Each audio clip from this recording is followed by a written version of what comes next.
digital considerations. Thank you. All right. It's recording on my side, so I'm going to keep moving. Now, back into it, reflecting very deeply. We are on a river, we're paddling together, wherever that river makes sense to you, and we're having a great time. This is not a great experience, though. It will not turn out to be a great day, but it will be a life-changing day, because as we are paddling down the river, you look to the side, and to the side, face down in the river, there is a child, a baby, in fact. We immediately see it. We're like, is that what we think it is? And you instantly get off of the canoe, almost so much that it rocks the canoe off. You dive into the water and you swim as quickly as possible to the child. You upturn the child, you make sure that everything's going the way that it needs to. Is the child okay? No, it's not. We need to take them to the edge. We need to make sure to the shoreline. We start doing CPR to the child, and as quickly as is possible, we get the child breathing again. And we're like, my God, what is causing this? What's the reason for this issue? A whole bunch of questions we're asking each other to figure out what's going on. I bring you to the shoreline, or I meet you at the shoreline. We're like, this is a crisis. The fact that this happened, where's this baby from? We're rife with questions. But those questions don't last, because it goes to one specific question. We look off to the place that we were just canoeing, and we realize that there are two other babies that are still in the river. You, because you already have your adrenaline going and you're already wet the way that you need to be, you immediately jump into the river and you start swimming as quickly as possible to those other babies. And because you had that role, I'm like, what do I do here? What's going on? What do we deal with in this situation? And something instantly occurs to me, and I start bolting up to the shoreline where the river is coming from. As you're swimming, you say to me, Pierce, what are you doing? Why are you going up the river? We have these babies to save. I say back to you, I'm going to go find the maniac that's putting babies in the river and figuring out the problem. Let me ask this question. Open your eyes, please. Understand how your body might feel. Understand the situation that I just put you in. How many people here have heard this story before? This parable in any way, shape, or form?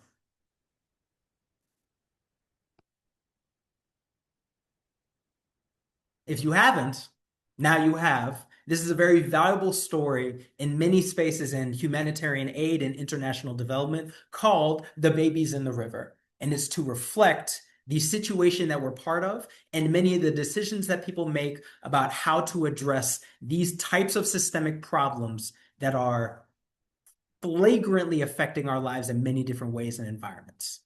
Listen, there's many different versions of these stories, and parables evolve and adapt to context and environments. What I know is that this reflects a true truth that we are all engaging with in our everyday lives, especially with the words polycrisis, with the great turning, with many different cracks in the world we thought we lived, and the environments that we're trying to save as we build up new worlds that exist in the future.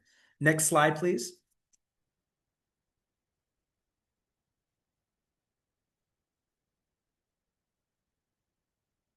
So to that end, the important thing that I want to communicate is, as we all are rife with systemic problems, we are struggling to recognize what we should do to address them.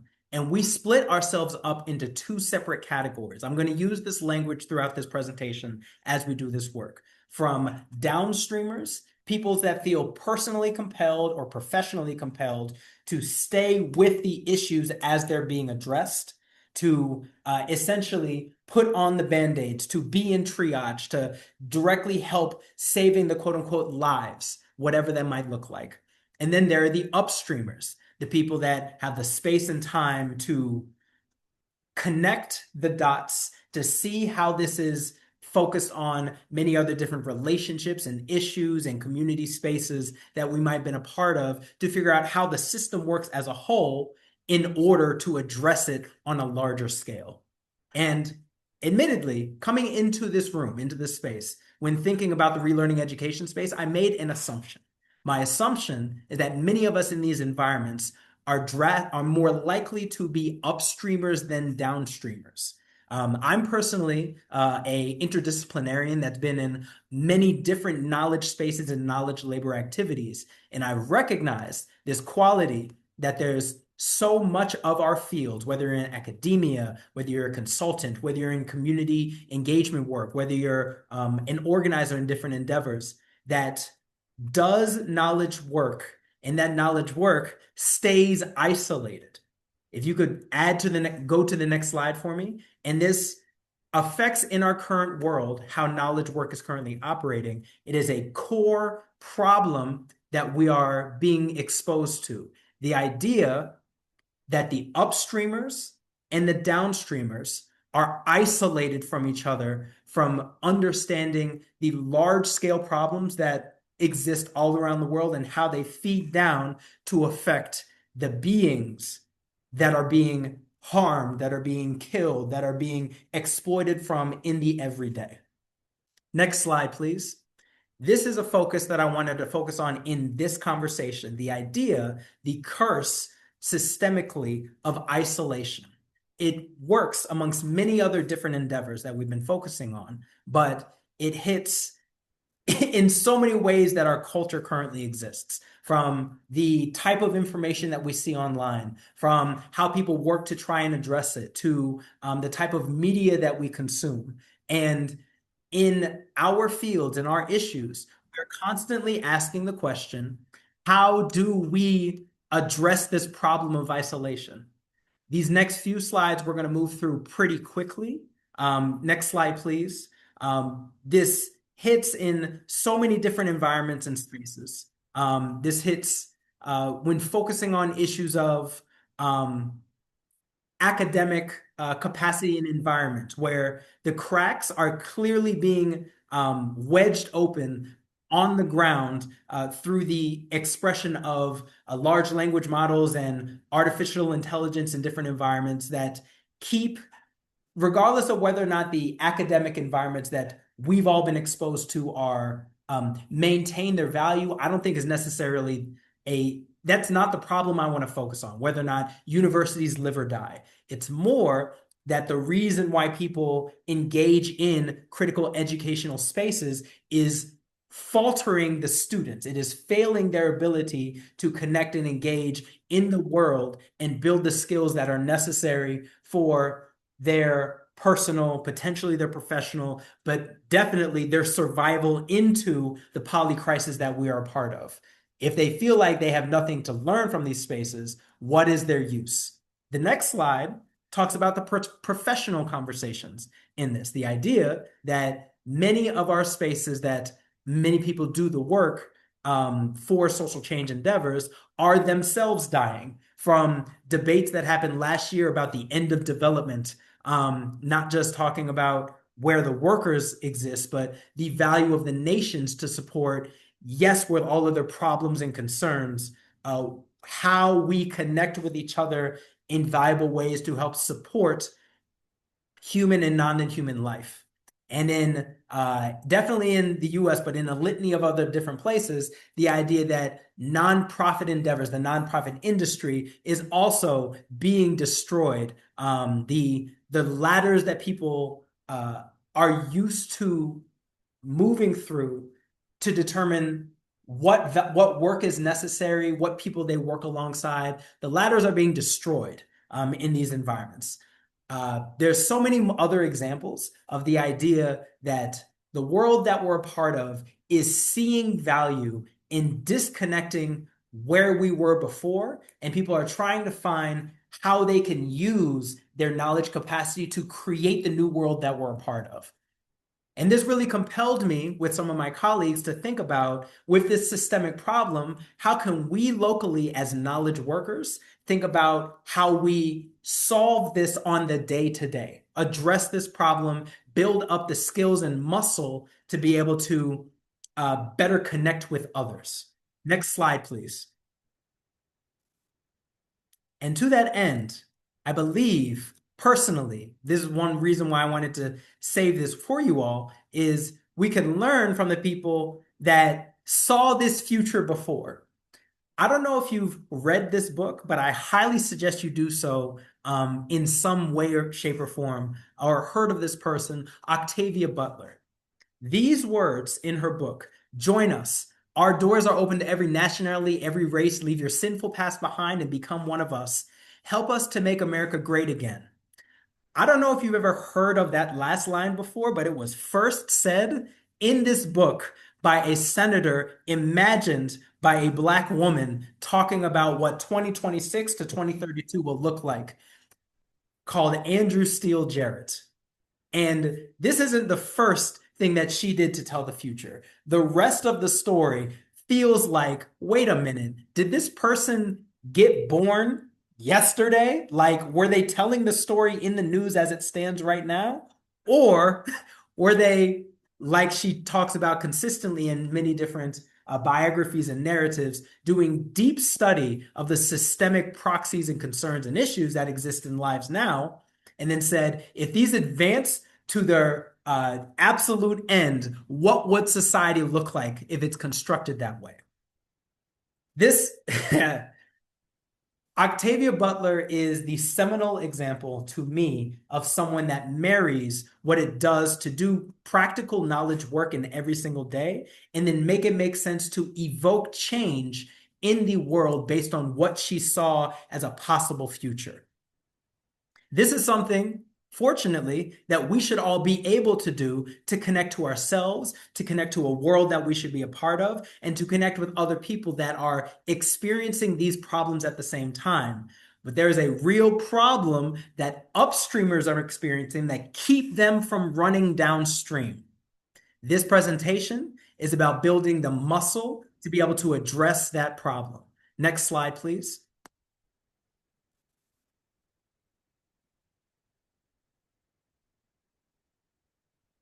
And this problem that I'm focusing on clearly is about building up the ability to connect. And the main thing we're going to be communicating in this narrative, in this piece, is specific skill sets that I personally believe should be built on by knowledge laborers. Anyone that might be in this room, I assume you are a knowledge laborer, to be able to connect with the communities that are being affected by your problems and being able to practically work with them in a way that translates these systemic insights and issues and research into what people can do on the day-to-day. And through that, I believe I've created a new field that I'm calling in this space. This is the first time I'm exposing it to the public. Next slide, please. Called Cultural Systems Praxis. And those three different things we're going to talk about in that document that I put into the chat. I'm going to put it into chat again because multiple people have entered past since we've been here. The three different micro fields, basically the exercises we need to engage in to do this work well, I call cultural synthesis, storycraft, and systems exercise. To me, these three fields that I've constructed are supposed to be the muscle that helps us be able to deal with the polycrisis, the turning, the hospicing of the world that we're part of, to be able to construct the world that we need to live in into the future. So that's a start. Next slide. What I'm going to be doing is, as we're giving the presentation, there's a document that I put into the chat that you can use to work through and reflect on where you sit in these spaces and how you can build these muscles yourself in your everyday life. This is the first opportunity to do so. If you've had the chance to go to the link, you can first click on the link, copy that document into your own Google Drive folder, and you can access that after this presentation and ask these questions. The first question being, if you see yourself as an upstreamer in any way, shape, or form, making connections, understanding what the issues are on large scales, and being able to communicate that to others, who are the downstreamers? What does it look like in your world? And more readily connected to that becomes, how do you connect with them to be able to build the muscles of what downstreaming can look like? That's stage number one.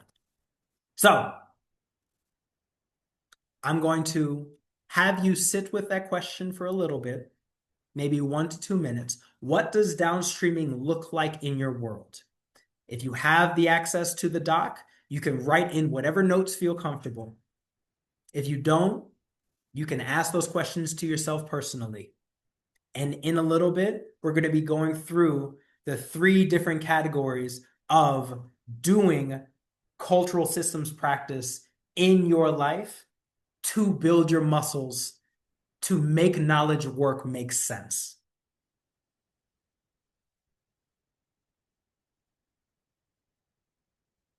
Nice.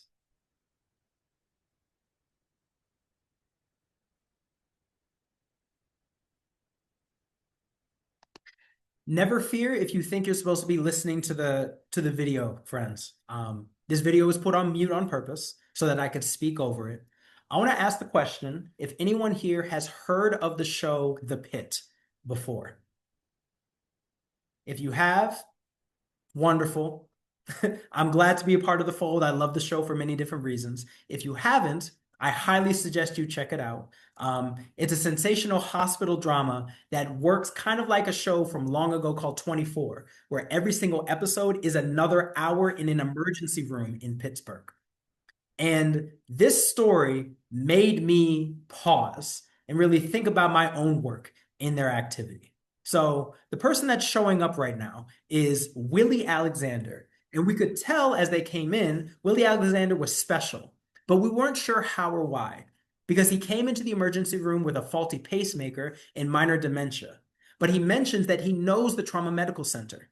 He even asks, while they're going through his work, when they come up with his diagnosis, he confirms the diagnosis as they're talking about it, even as if he didn't know it before, during his own live operation. But when people ask him, are you a doctor? He scoffs and says, I would never have that ability, right?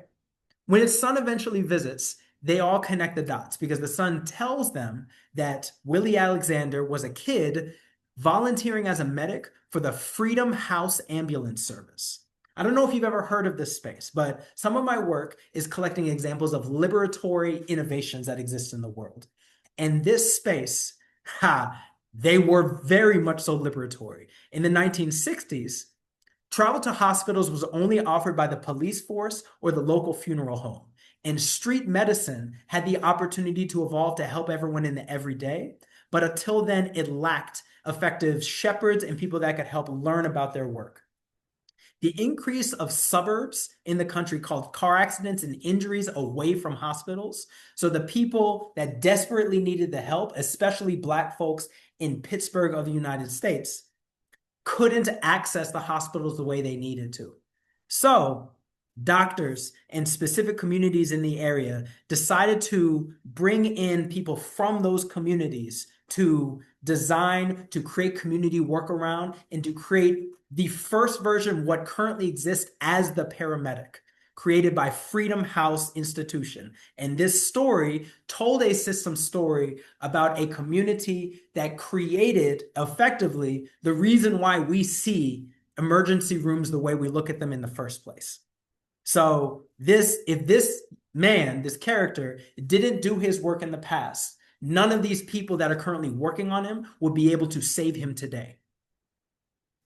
Let's go to the next slide. My point here is that this is a system story, one of the most powerful I've personally seen in personal media. And if laid well, it becomes incredible fuel for revealing possibilities. Here's one way to interpret the stories, right? We could say they look like a success to the successful archetype, where before the paramedic and before hospitals as we see them today, people that got sick stayed sick, and people close to the hospital got well. Those opportunities for those types of stories help us understand the world that we're living in. The problem with many of our work, with most of our work, distanced from our world, is that us as professional knowledge workers don't have the opportunity to make our abstract insights and conversations and theories and frameworks make sense to the average individual. If I were to communicate to someone the importance of an emergency room, I could say success to the successful. I could talk about the terms and conversations that doctors use that obfuscate the average patient. Or I could say, do you know about Willie on the pit? Do you know how important he was to the everyday life? This is why this work is so necessary, to be able to communicate why this work matters. Another example where this makes perfect sense to me just happened. It was Bad Bunny at the Super Bowl. At the beginning of the Super Bowl, if you haven't had a chance to see what it actually looks like, he starts by taking the camera over the equivalent of a sugarcane field, reflecting the Caribbean's relationship to American slavery and how their work became what America is today, no matter what country you actually live in. The point here for this environment is connecting culture, the things that connect the people that you're trying to focus on and engage with the insights that help move the story forward. In essence, make systems thinking matter to the person. So I'm going to ask you all the question. We have a little bit more time and space to do so. Next slide, if you could. This next section focuses on you reflecting on how you can do that in your everyday life. The core question I want you to sit with is what inspires your community to feel, act, and change? In the Google Doc, there's that question in a collection of lower sub-questions as well to help understand how people are moving through this type of space. For instance, thinking about how your community imbibes media, what they care about, what type of stories, what type of sports, what type of narratives exist in those spaces. Think about what compels them to live their everyday lives the way that they do. Think about what is sacred in the culture and think about who benefits from keeping those stories the same, right? The point here is the better you know the culture of the space that you're trying to imbibe, the better you can make sense of the things that need to change so that they can live in that culture more healthily. And if you don't do that, your insights are going to stay inside your silos. So, I've been speaking a very long amount of time. I'm going to take a couple of minutes. If you all want to answer those questions in the Google Doc, you can.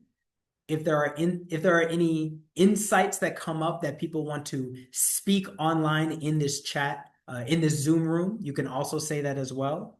But the room is open for a couple of minutes to talk about how culture can be connected to knowledge work.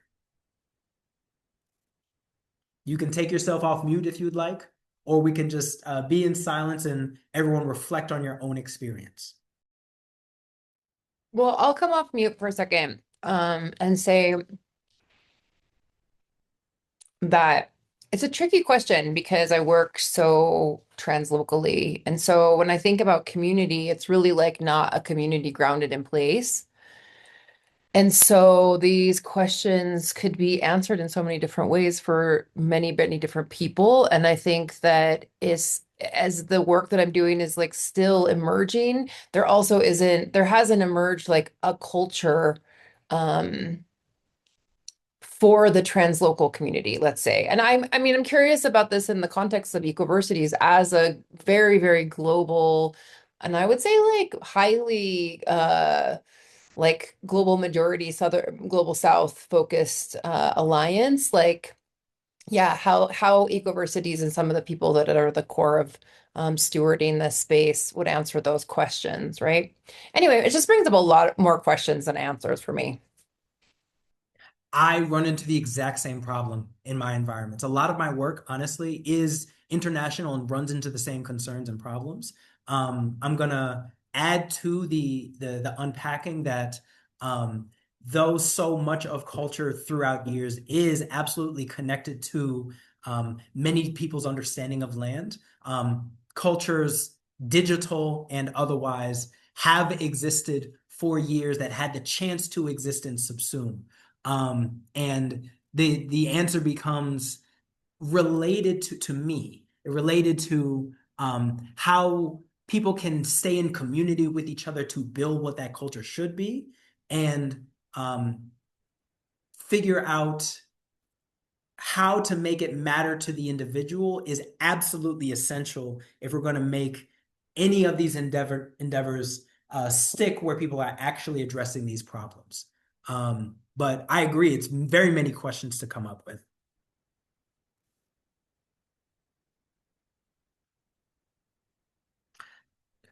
To that end, I'm actually going to start moving towards the next topic of focus. I think the one I'm most focused on in any one of these presentations. This video that you've been seeing on the screen right now, if you've if you've been exposed to this story, you probably know the story before I start telling it. In systems thinking, it's very well known. It's called The Blind Men and the Elephant. You can emote or react in the Zoom if you've ever heard of it. It's very well known. In short, it's a story across so many different cultures about individuals that are losing, that have lost a sense.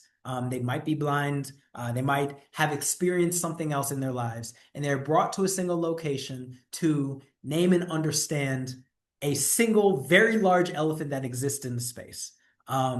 And every person comes across a new part of the elephant in a different way. The first person touches the side of the elephant and says it's like a brick wall. Another person touches the nose and says it's like a snake. Another person touches the hoof and says this is like a tree trunk. And it turns into a fight. It turns into people saying, this is what reality is. Why don't you believe my reality? And they start tearing each other down in the most chaotic way possible, even worse than any type of Twitter page that you've ever seen. The point here in systems thinking is the idea that multiple perspectives, multiple ideas, multiple realities have the ability to coexist together in a way that might make sense if people can jump out of their feelings and understand more about what those realities do for each other. There's a subtext, though, that I want to make sure is understood because the way this story is told in so many systems thinking spaces is told as a simple parable without emotion. And to me, this was a failing because what makes this story really sing is when you can tell people are fighting each other, when they're really feeling something valuable and important, and when the story has a journey that humans regularly experience. This is the problem, though. All knowledge workers I've been exposed to hold this problem in their work as well. Everything that they put out about the value and importance of whatever insight they're evoking or social change endeavor they're centering, it is completely devoid of a story, of characters, of conflict and emotion. And the thing that makes us really resonate with what needs to move, what we remember, or how we act in the world are the parts of stories that we're lacking. Here's the point. Knowledge workers suck at telling stories, and we need to get better if we need to make the change we say is necessary. Can you go to the next slide, please? So the focus here is centering the idea of becoming evocative and compelling storytellers. I really noticed this when I started reading stories that really made my heart sing. When I was younger, these were sci-fi stories like Ender's Game or like 1984 or I Am Legend, and older like fantasy stories with a political input like The Fifth Season or Parable of the Sower and Parable of the Talents. A core thing, man, when you leave academic environments or you leave research endeavors for people that spend their entire lives constructing compelling stories, you immediately see the difference and you say, this is something we all need to learn if we're going to make any type of change. And the value, if you could go to the next slide, of some of these resources I come across are incredibly evocative at building this specific skill. For example, there's a book that I came across that I talk about with every one of my colleagues, created by Robert McKee, called Story. It's built as what people call it is the Bible for screenplay artists and people that are trying to tell stories for this silver screen. Could you change to the next slide, please?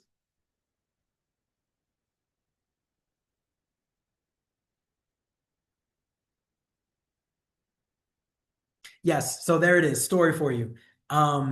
So this book I consider to be one of the core valuable assets that I used in trying to understand how to tell any type of story well. And doing this well means you're doing better than 98% of knowledge workers. Another resource, if you've ever heard of the professional Brandon Sanderson, he got famous a couple of years back for creating a book series that was put onto Kickstarter and broke every single record that exists on the platform because the community wanted this book series paid for. He has on YouTube creative writing lectures that we can use to better understand how stories can be told. Free to everyone that's currently on this call, and I highly suggest for telling even the smallest stories, ones that are 6 words long or entire dissertations long. People need to learn at least a little bit about character, conflict, how people move through stories, and what can make people remember the stories you're trying to tell. This next piece, please change to the next slide if you could, is the next question I want you all to ask in your own creative praxis journey. What is your right problem story alignment? In the same way you might think, if you've ever heard of business folks in these spaces, the product market fit, right? It's understanding what are you building and what market, what community exists that can help support this thing being economically helpful in the world. When it comes to social change endeavors, it's focused on what issue, what problem space exists, and how can you tell a story that can make people resonate. Oh, that's what's happening. This is what's making me feel, and how do I move forward in that endeavor? This is the next collection. This is the next question I want you to sit with that's on the Google Doc, and a whole bunch of sub questions about setting and characters, about the main conflict they might be feeling, and what struggle they're undergoing that people can empathize with when they're hearing the story. So take a couple of seconds with the time that we have and reflect on that experience. If you have questions or insights about that, you can speak on it now. But I wanted to leave space for thinking about this question about how we can all be better storytellers.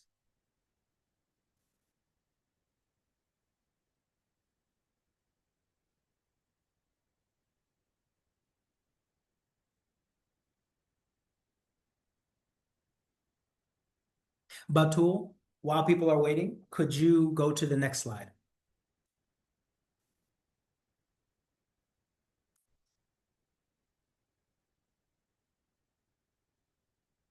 So, friends, I want you to introduce you to my favorite characters in media that have ever existed. The people that are currently on the screen are from a cartoon, an anime, a Japanese cartoon called Gon Freaks and Killua Zoldyck. And they're part of a story that I consider my favorite story ever told called Hunter x Hunter. It's a type of story that you might have heard in the Japanese tradition of shonen manga and shonen anime. It literally translates into boy, and it features plots with intense action, growing friendships, and a clear long-term goal motivated by the main character's context and environment that they're trying to reach. These specific characters, they are in a world with hunters. Gon is the main character, and he is trying to find his father. In essence, he is a father hunter, all right? Turns out, though, that his father is a hunter and doesn't want to be found. He's not a good guy. It's clear in the story. But the entire story is about him gaining the strength, experiencing new things, and building friends to understand how to be a better hunter so that he can find his father. And throughout the story, you found ridiculous things. Like one of the first things that Gon does with the rest of his friends is he runs in a tunnel that starts running longer than 100 kilometers. But when you start, you have no idea how long the tunnel is. It offers as a physical and psychological test that every hunter should be able to experience. And you learn from the beginning, this is not a normal world. The point here, though, is that he recognizes, like many other characters, at the beginning of any of this work, to do this work well, you need to work, you need to exercise, you need to build the capacity to be able to live in this world before you reach your goal. Could you go to the next slide, please?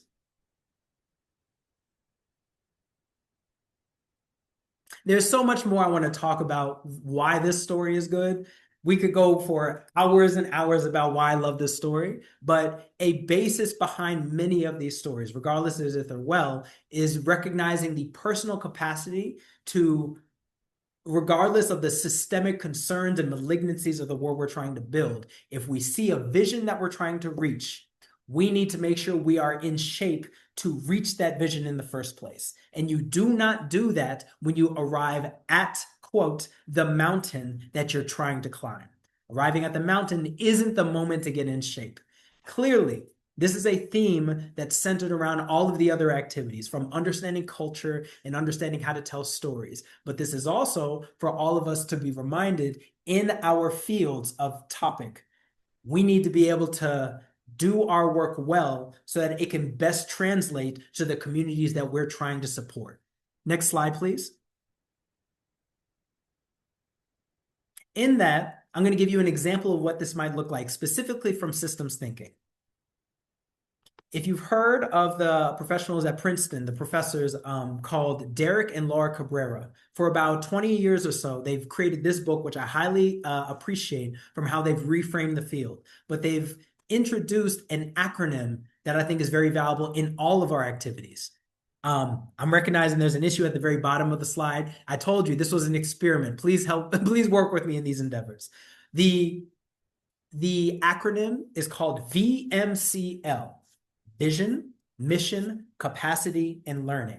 And the idea is whether or not you're doing something that's linear and easy and simple, but you don't know how to do effectively, or something that's dynamic and adaptive based on how you operate and how the world systemically builds it into what you're trying to accomplish. No matter what you're doing, this is a great theme for how you, quote unquote, reach your goals. The idea is that you have a vision that you need to clearly distinct and build for what you're trying to accomplish. For instance, reaching the top of the mountain.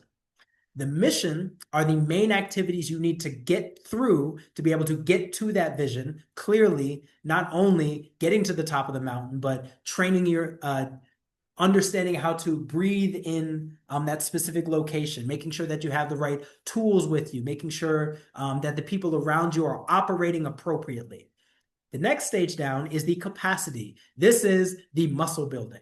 This is understanding the basics of taking the path and making sure that your lungs are ready, that your muscles are ready, basically that you have the knowledge, the resources, the personal ability to be able to go down that route before you even step on the mission.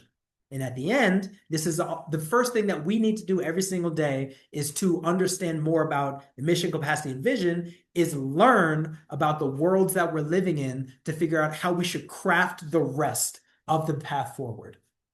Now, when it comes to systems thinking, for instance, this might mean when you're working with different stakeholders, this is understanding system archetypes. This is understanding distinctions between the world they live in and the world they want to be in. This might be in community organizing, understanding how to activate a specific collective, how to work through a restorative or transformative justice endeavor to moderate. This might mean understanding how to engage in an action against the system or the politic that is keeping this thing afloat, right?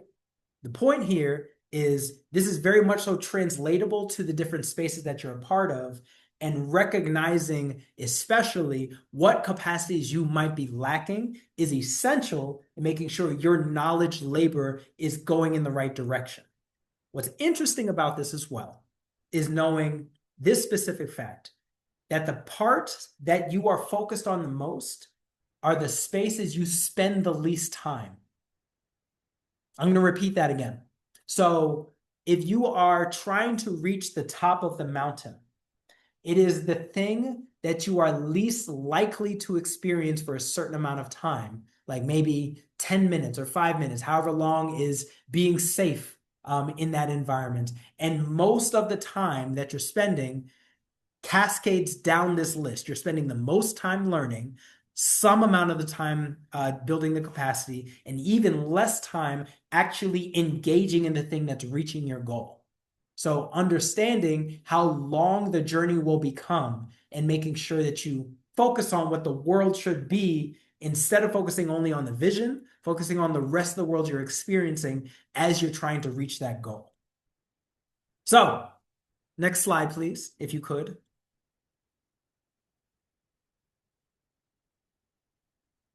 The main question here that you're probably seeing on the Google Doc now, if you're an overachiever, is focused on building that capacity. What patterns can you repeat to train your craft in your everyday life? For a systems thinker, it might mean connecting with others to make an archetype be something that is a story they want to listen to, instead of something that makes people run away when they hear anything research-based. This might mean learning how to connect with others. It might mean building in community. It might mean learning the land that you're a part of. But the focus here is making sure that you know personally specifically what patterns you can repeat to gain the feedback, to fail well enough, and to build the muscle to know you can do this when the time is right. A little bit of a tidbit. Even this experience for me is me repeating my craft to make sure that I can best communicate how this is going and whether or not it is useful, which means at the end, I'd love some feedback about how to make this work better. So I'm recognizing the amount of time we have. I want people to spend a few seconds to reflect in their own work. What patterns can you repeat to train your craft in your everyday life to reach your vision?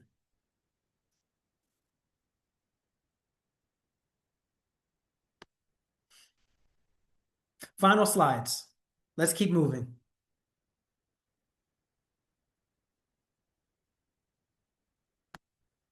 Batul, if you could do me a favor on this slide and click on this link and scroll through it just a little bit. Admittedly, this probably won't work the way that I want it to. The link that says a different SOTU, State of the Union. But I came across it a couple of days back and I didn't want to lose this opportunity. It felt serendipitous. It felt spiritual with the stories that they're telling here, because to me, one of the main spaces that brought me in this environment is Autumn Brown and Adrienne Marie Brown. And I saw this video recently with, my goodness, with W. Kamau Bell, where he goes to one of the places that best represents an environment that shows the state of the world in our current environment. You see W. Kamau Bell in Minneapolis, going through, walking the streets and connecting with the energy in the space of the experience of the place currently experiencing ice commendation. And the Autumn Brown in the interview talks more about how it feels like it's almost like her entire life was building up to this specific moment, that the national government of the United States is coming in to break down the entire city, to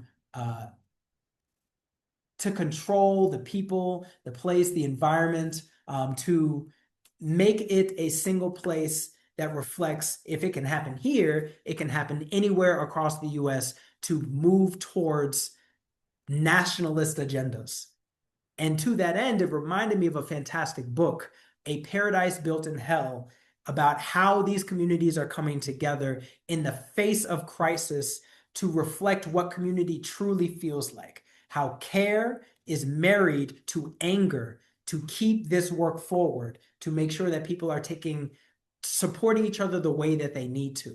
And in spaces like this, it felt like a perfect opportunity to talk more about Parable of the Talents, about the world that we're trying to live in and how the past world no longer exists.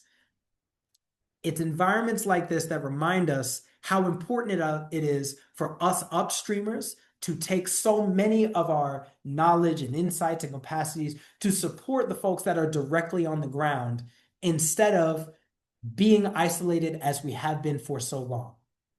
If we could go to the final slide. The focus in any one of these activities is to keep learning and building and connecting to understand the world that we are a part of. If we go back and focus on the main parable at the beginning of the story, the babies in the river that are experiencing crisis, right?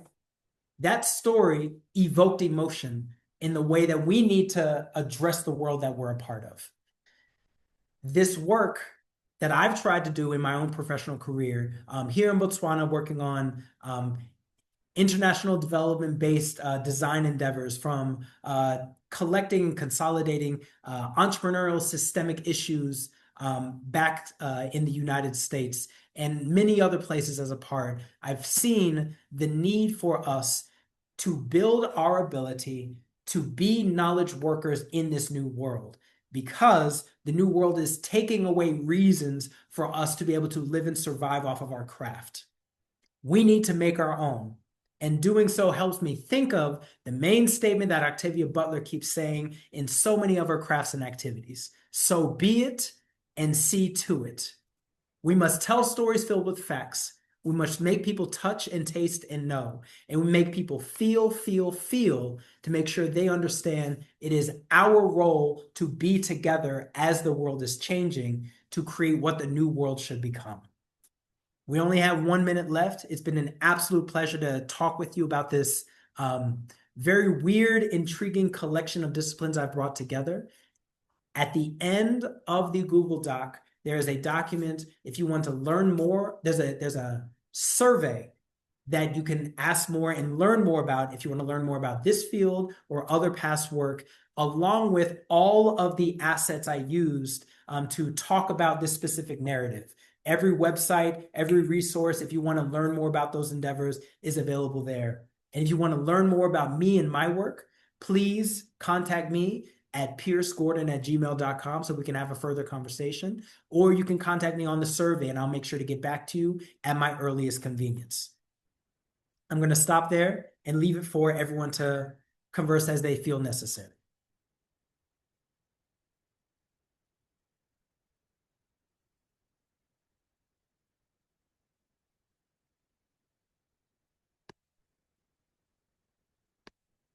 Thank you for your patience, everyone. I'm glad that we ended right on time.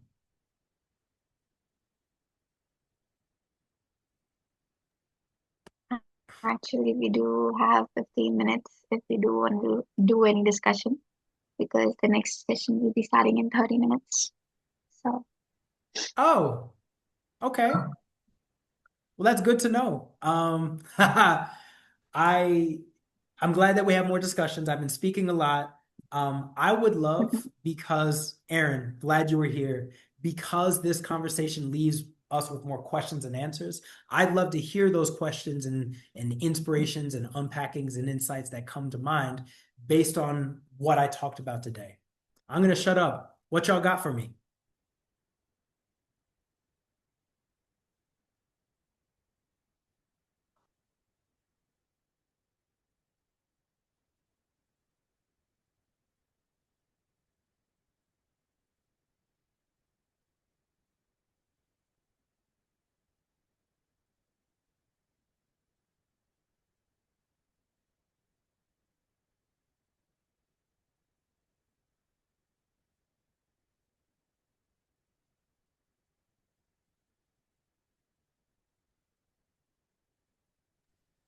I wonder if this was recorded and if we would have access to it. It was so power packed. I'd like to go through it again. As far as I understand, it is being recorded. The question from Batul I would ask is, where will people be able to access it after the fact? But so the session is currently being recorded on cloud. That means the recordings will be directly provided to all of us as through, I think, some Harvest Drive folder post all the sessions if I'm not wrong. So the link will be sent to all the session recordings, I'm sure. I hope that Thank answers you your for that. question.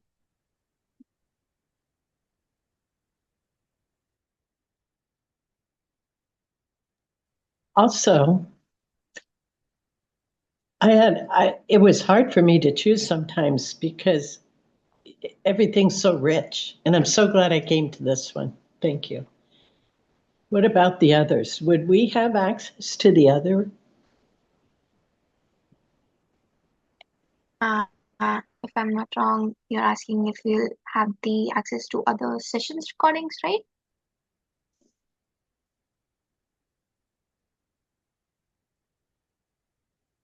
Did you ask me something? I'm sorry, I missed it. I don't have good audio today. Let's see. There, maybe No I can. problems. I was just asking if you're asking me that other session recordings will be available or not, right? Yeah, that are going on simultaneously. We had to Yes. choose. Yeah, and everything looks rich to me. I know it's actually very confusing to choose which session to attend because I've attended the previous conferences. So, yes, the recordings will be provided to all of us. Excellent. Yay. And Thank you. just because you're on the same page, Dr. Pierce, that was an amazing session. Really opened up my mind a lot. I'm actually a junior. I'm just 19, but seeing a perspective like this really broadened my perspective on seeing certain things. So thank you so much for that. I'm Sorry, so I And have a glad to word. do so. I'm Hi, so sorry, please. I'm just gonna be very short. Dr. Pierce, thank you so much for this talk. I think the impact of the talk was so powerful. Most of us kind of became speechless, but that's just because we all know that this is the elephant in the room. Everybody's trying to solve it and understanding from different perspectives, but like we're kind of all trying to solve it. And there's definitely many manipulative techniques that we are unfortunately under the spell of, so that we don't see the full elephant, right? Like the whole point is to not see the full elephant, and we can only find out about the bigger picture from each other, really. And I think more than ever in the world, there's need for people to take action in their own spaces and create community aid for each other to keep together, because really there's nobody coming to save us. That's for sure. So it's up to us to take the moves and take responsibility for each other and our planet and the future. And people I don't even make kids anymore. Like that's the level of doomsday we all got into. And this is in an international problem. I fully agree, very much so. And I think the main thing I've been struggling with in so many spaces is figuring out the ways that what can we do with what we have? That's what compelled me to like create this specific chapter. To be clear to everyone, this will be a chapter in a book. There's a whole bunch of other detailed information that isn't listed here, but the main bones, the skeleton of it is already here. When that is available, it will be published as many places as are online. But to me, in reimagining education, the thing that like incentivized me to focus here is I finished my PhD, I have way too many degrees, and I got exhausted by that system. And I recognized people need to learn, people need to understand better about how the world works. And there's so many problems with that one. As a interdisciplinarian, what ways can we use the community, the skill set, and the abilities of knowledge Everyone. workers, knowledge laborers, Yeah. to figure out what the next world can become? because there's there's systemic problems and we all have just 24 hours in a day, right? And one thing we should do, and I'm inspired by another book that I've just recently built in reading, Outgrowing Modernity. It's about building the muscle to be able to deal with apocalypse, right? Ooh. And a a piece of that, this is just a piece, and there's so many other inspiring ways to move, to learn, to collect and grow that should be in concert with this, but I hadn't heard it communicated in this way. So I said, fuck it, let's do it. Let's figure out what we can build together with this. Yeah. There's of course no other way than up at this point.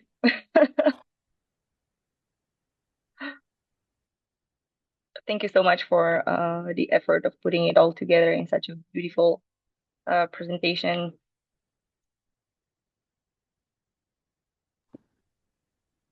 Yeah, I gotta go, but I feel like I was just put through like some kind of a like meat grinder of like ideas all together. It's gonna take me like a week, the whole weekend, I feel like. And I think I'm leaving, yeah, I have these questions about like the piece that feels like really juicy to me is this upstream downstreamer. It's like, what is the like worldview that we're operating from on these two different kind of fronts of action? Because so much of like what I experience in the work I'm doing is like trying to work with a person who is very inspirational and amazing, but very difficult to bring down to a praxis level. And so that's what we're trying to do on an international, like translocal level. And it just feels to me that there's this like question about like where does the action come from? You know, like what's the thinking and the story and the culture and all that, like definitely is part of that question. Like where does the action come from? How do we reflect on where our action comes from? Because it feels like that is as important as actually what we do. And if there's this like desire, this need for alignment between the upstream and the downstream, like that ontology, that like where are we coming from, I think is important.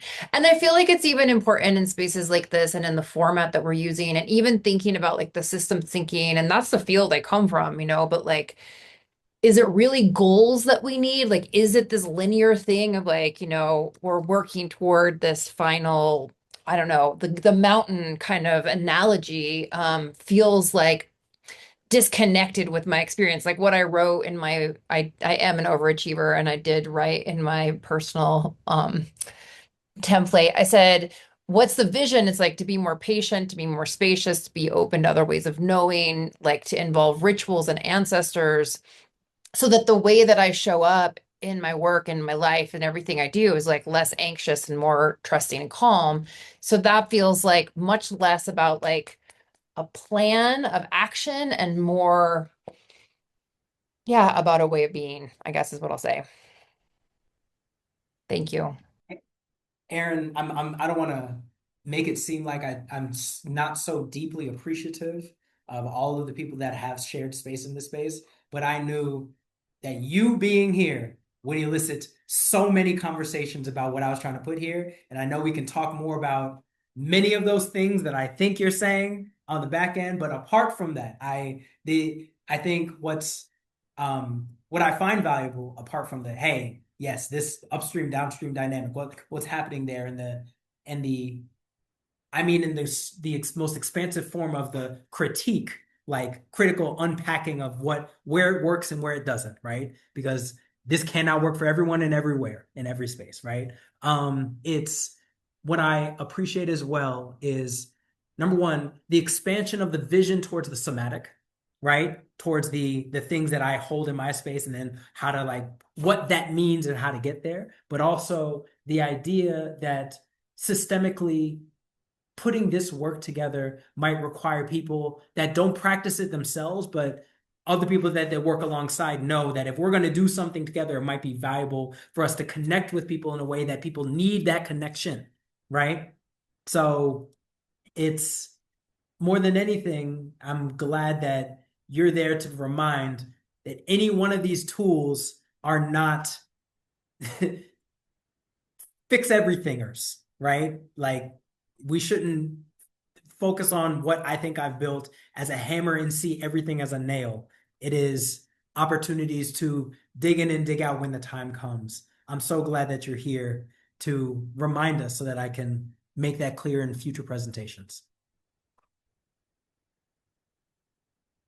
Are there any other concepts or quotes or thoughts or questions that people want to put forth?